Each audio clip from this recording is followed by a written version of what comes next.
Ipinagmalaki nga ng St. John College ang dati nilang player na si Justin Brownlee dahil nga sa katangi-tangi nitong naging achievement pagdating sa larangan ng basketball.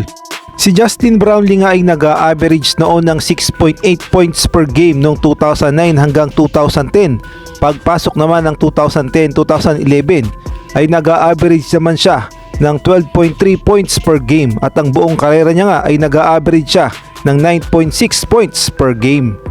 Kaya naman kahit nga hindi nakapasok si Justin Brownlee sa NBA ay proud na proud pa rin ng kanyang paaralan na St. John's sa naging achievement ni Justin Brownlee sa basketball, partikular na sa paglalaro niya sa Pilipinas.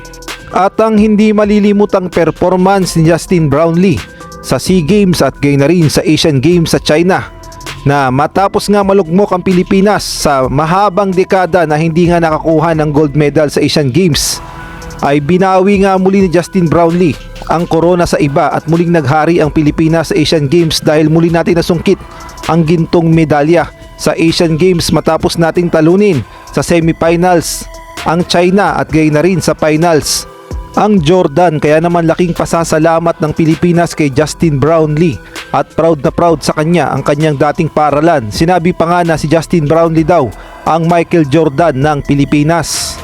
Ngunit sa ngayon nga ay wala pang balita kay Justin Brownlee at gayon na rin sa kanyang suspensyon.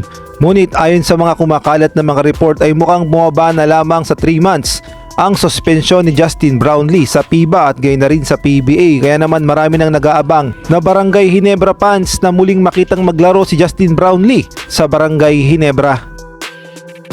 Sa ibang balita naman, matapos ngang hindi na magpakita sa kanyang mother team sa PBA na talk and text itong si Mikey Williams, at alam naman natin na nagbukas na nga ang Commissioner's Cup tapos wala pang Mikey Williams sa talk and text. Ayon nga sa mga report ay MVP group na o talk and text na ang gustong mag-terminate at hindi na tapusin pa ang kontrata ni Mikey Williams dahil masyado na raw umano itong pasaway sa kanilang mother team na talk and text. Ngunit ayon nga sa report ni Homer Saison, isang sports writer ng Spin.ph, humihingi daw umano ang kampo ni Mikey Williams ng 2.4 million per month upang makapaglaro siya muli sa talk and text. Masyado ngang malaki ito at mukhang mas malaki pa sa binabayad sa mga import sa PBA.